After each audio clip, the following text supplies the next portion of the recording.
محمد صلاة توسع بها علينا الأرزاق وتحسن بها لنا الأخلاق وعلى آله وصحبه وسلم. Wahai Allah, rahmati dan kurniakanlah kesejahteraan atas Muhammad Rasulullah dan selawat yang dapat melapangkan rezeki kami dan menjadikan baiknya akhlak kami.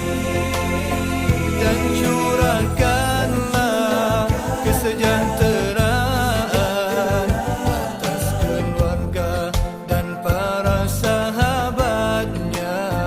Dan curahkanlah kesejahteraan atas keluarga dan para sahabatnya.